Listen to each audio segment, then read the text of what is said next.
Hi everyone.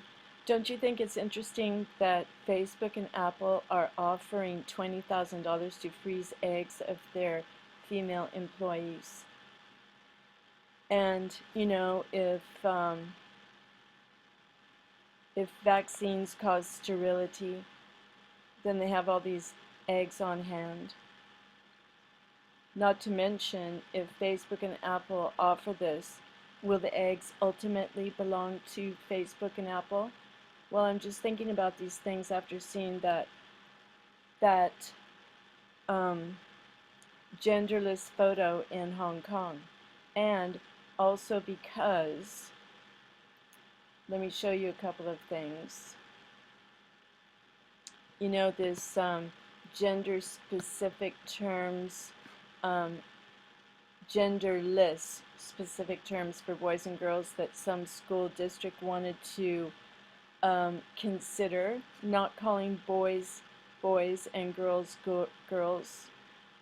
So even if that doesn't happen, it's in the discussion. So that means it's happening because this is what they want. Let me show you something else. Okay, here's Postgenderism on Wikipedia. This is part of the transhumanist humanity plus ideology, one of them. And this is really moving forward. And Google, YouTube, Facebook, they're all connected, right? Yahoo, they're all one big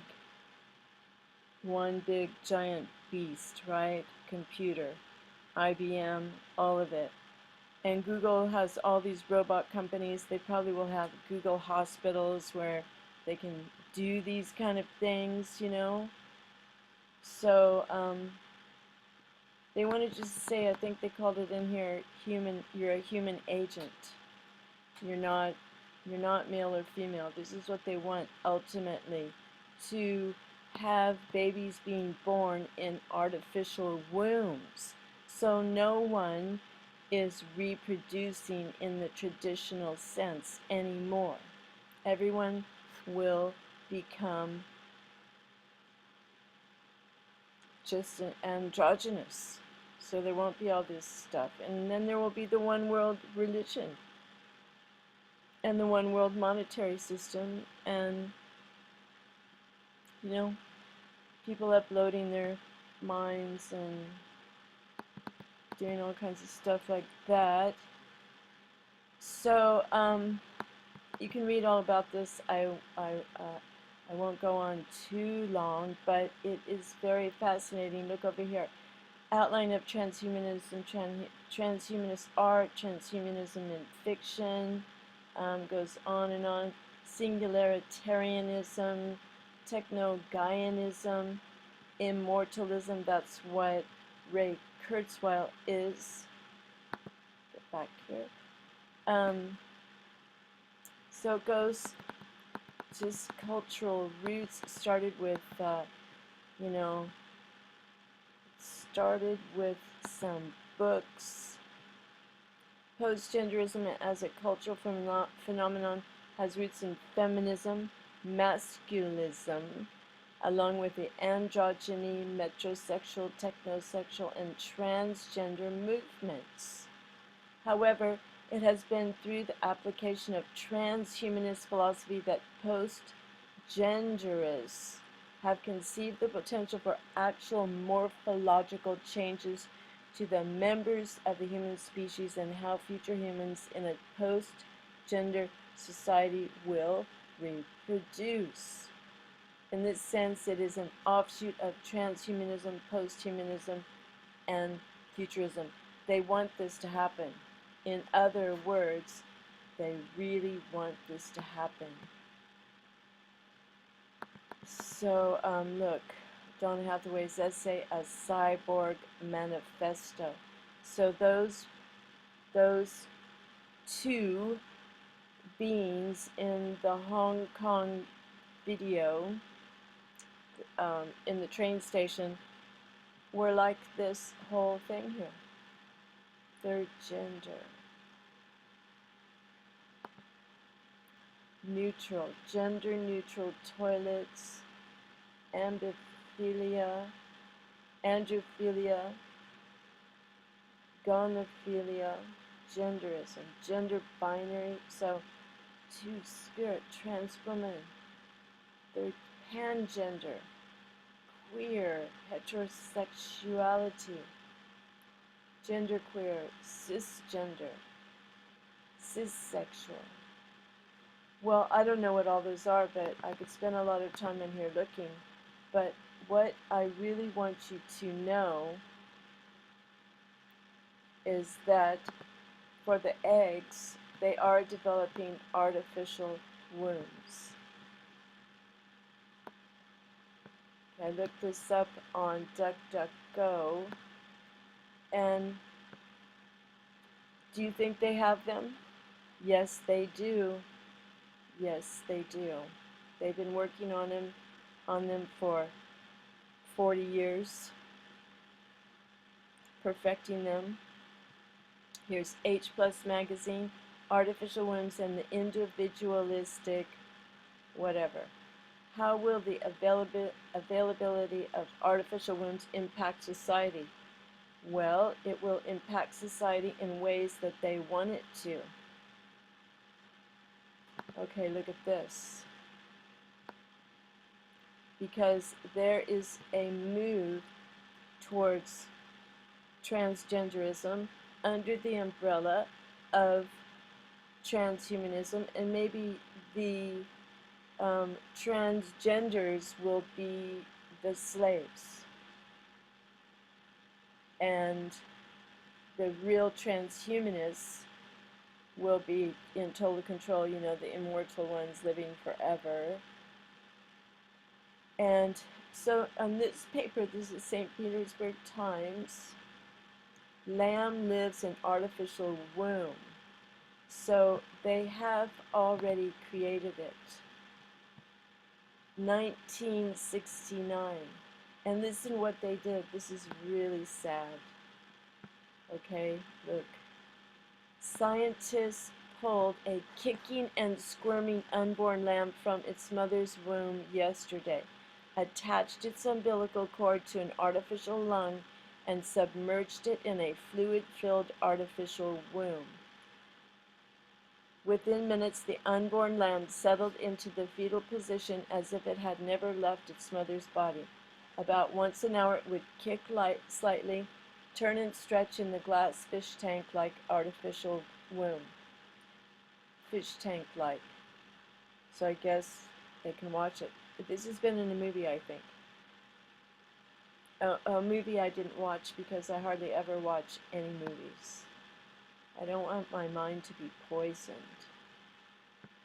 Anyway, scientists at the National Heart Institute in Bethesda, Maryland, hope to keep the lamb alive as long as possible.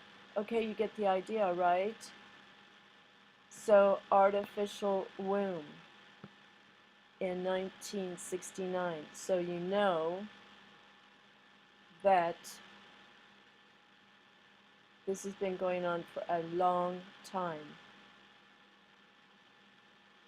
And I found this really great site for newspapers right here. If you go to Google newspapers, you can pick any newspaper that you want to see from the 1800s or anything. I never knew this existed. And also in the St.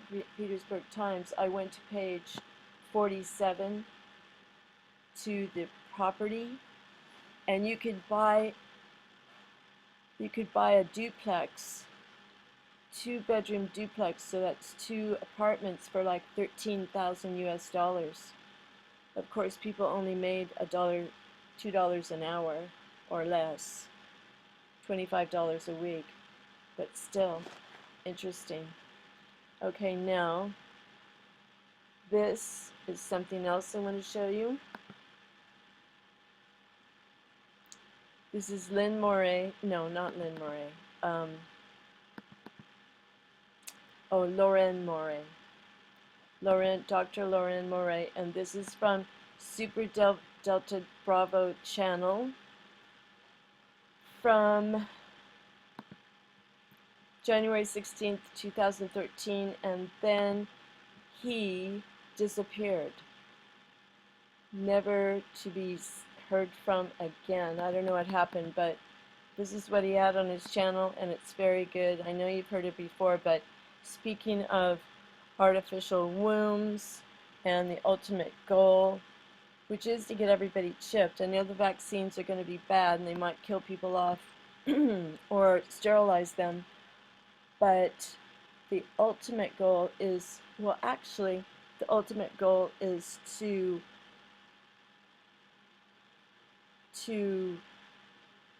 rob people of their souls.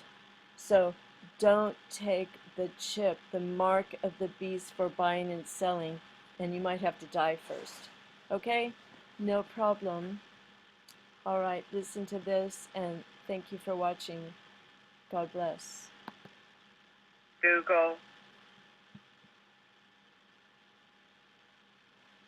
It's a pause.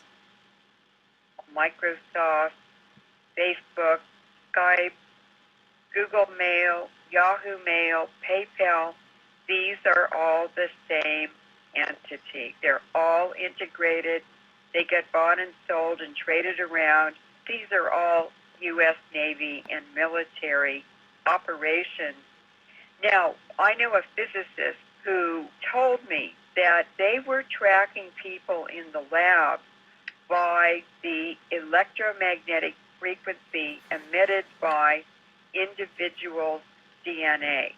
In other words, every living thing is an antenna that transmits and receives. We're an electrical system, and the DNA in every living thing has a unique frequency and signal.